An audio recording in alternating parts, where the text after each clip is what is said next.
Hi, this is Phil Hartman with PH Fabrication, Horton Race Cars. Just wanted to give you guys a weekly shop update. So it's been a busy week here, and actually weekend at the shop. So the past weekend, the 81 Chevy Malibu left, and the customer picked that up late Saturday afternoon. And during the day, the 55 Chevy Gasser came, along with the Sucker Punch Gasser, which I know a lot of you guys know and have seen at the Outlaw Southeast Gassers.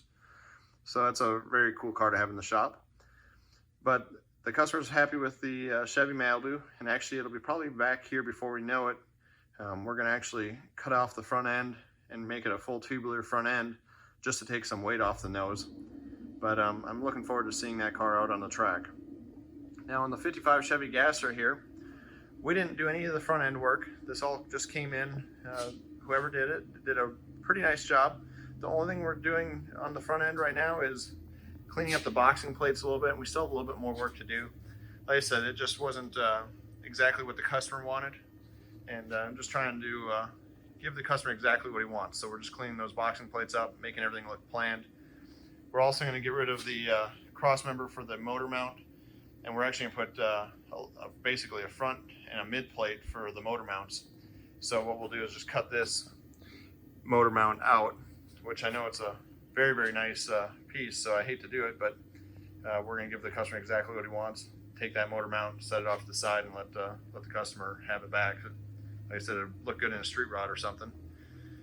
Now, we're also going to do a full ladder bar setup underneath it, get rid of the leaf springs, do some coil springs with some shocks, mount the motor, transmission cross member, probably a drive shaft loop, and then also we're going to do a full 12-point chromoly cage in it. We're going to add a little bit more support just because of it being a 55 Chevy hardtop and it doesn't have a post.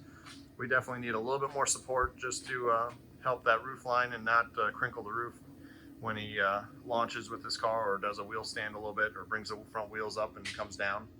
So we're going to just really add some extra support with the cage work. Over here on the Sucker Punch Ford Falcon, like I said, this car is always nice to have in the shop.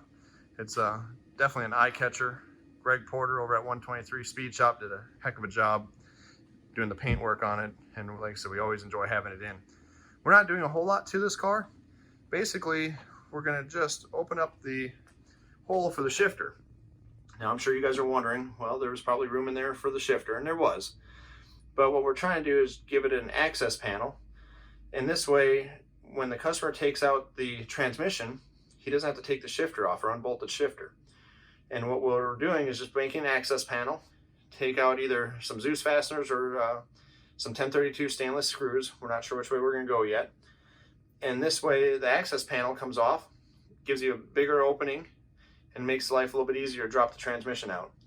So I got the hole cut and everything looks good there.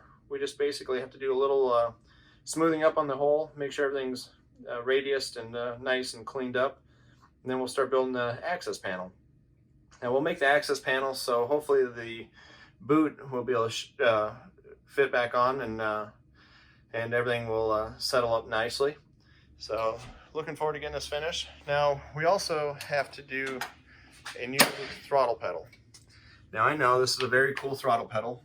Everybody likes the big foot, so I hate to see it go, but what we're going to do is a fabricated throttle pedal, all out of chromoly, lightweight, with a tow hook.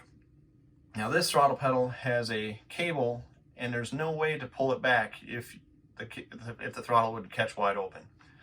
So what we're going to do with the tow hook is this way the driver can pull it back with his foot, but we're also going to make it a rigid mounted, basically a solid linkage from the throttle pedal to the carb.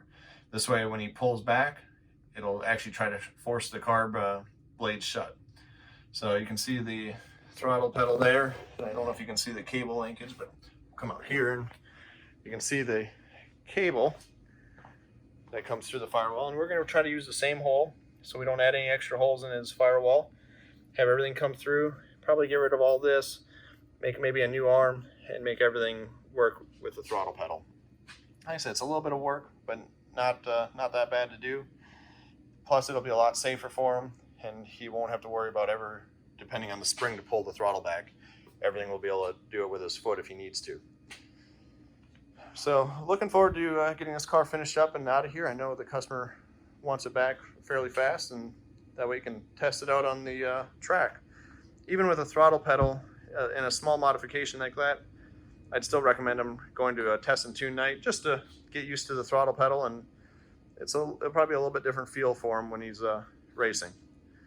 Also, I've been working on another Fender. This is kind of a wire form buck that I learned up at Pro Shaper with Ray, and just getting it finished up so I can start forming a fender over it. Like I said, this has been a project I've been tinkering on and off for the past probably 2 years now, and just trying to get it finished up. Luckily, I've got a great understanding customer. He's not in a big rush. He just, whenever we get it done, we get it done. So now it's just up to me trying to keep rolling on it. But looking forward to start hammering some metal around this buck. Now, another addition to the shop, and I believe I had it on the last video, is the Ford Falcon Wagon. Now, this car was in here a few years back, and just got back in last week. So hopefully when I get some of these smaller projects out, I'm gonna roll this over to the other part of the shop and really get after it. We have to do some metal work and just some small miscellaneous things on it, but hopefully in a few weeks have it in and out and back to the customer.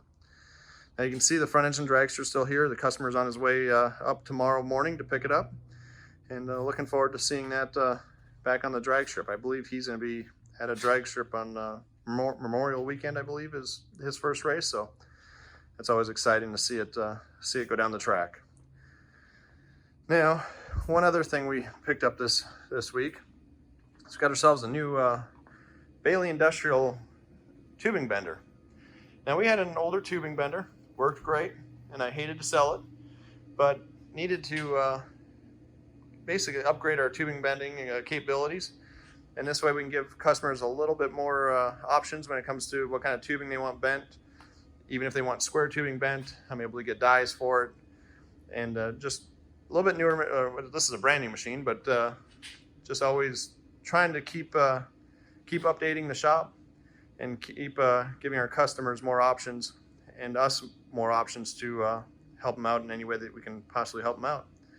So I need to say thank you to Bailey for your support of the shop, and look forward to putting this piece of equipment to good use. Well, that is all for the weekly shop update. I do need to give a shout out to SRI Performance and also to Bailey Industrial for all your wonderful support, and hope you guys all have a great week. I'll talk to you all later. Bye.